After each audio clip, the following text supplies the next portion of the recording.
The first time you were here, it was about 300. The numbers are going up during the trial, apparently. It's so fascinating to me because staffers have never done anything like this at all. And to see more coming out during the trial insisting on the guilty verdict, were you surprised that you got that surge with the trial going on? Not at all. I think that this past week was incredibly moving and emotional and traumatizing, again, for staff, for members, for the country. Everyone got a front row seat once again to the trauma and the vitriol and the violence that was incited on our workplace by the president. And, it was in the midst of Congresswoman Plaskett and Congressman Cicilline's remarks yesterday that my colleague Dan and I, who was on the show last time, we decided to reopen the letter for signatures. And within a matter of 5 minutes, over 100 staffers added their names. And that has now grown to over 200 additional names. Let's listen to more of what Congressman Cicilline had to say. There were lots of other people in the Capitol working on January 6th as well. From personal aides to floor employees, cleaning staff, food service workers.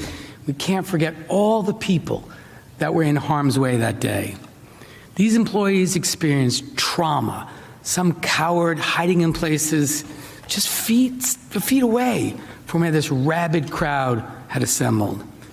Many were just kids, 20-somethings, who came here to work because they believed in their country and they believed in working to make it better. We saw the video of the Pelosi staff trying to decide where they could possibly be safe within that office complex, which luckily they found and were able to remain. But that same decision was being made all over the Capitol and in all the Senate office buildings and the House office buildings. Where can I hide? Where can I hide?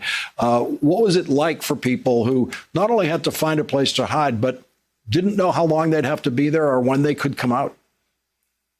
Not knowing how long you were going to have to be there, not knowing when you could come out, not knowing if you were going to come out. I was speaking with several colleagues this week and obviously in the weeks leading up to the trial.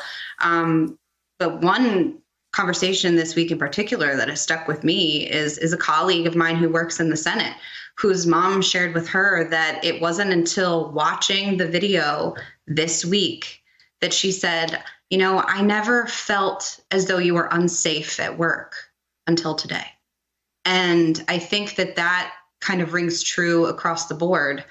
And that is why, this letter, and it's why our experience needs to be taken seriously. It's why the voices of staff needs to be taken seriously and into consideration as our senators tonight, quite literally, are deciding how they're going to vote on whether or not to convict Donald Trump for his responsibility in inciting an attack on our Capitol, because you either stand with the Republic or against it. And that's the decision that they have to make.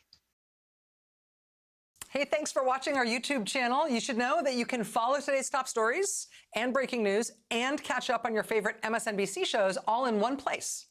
Download the NBC News app today.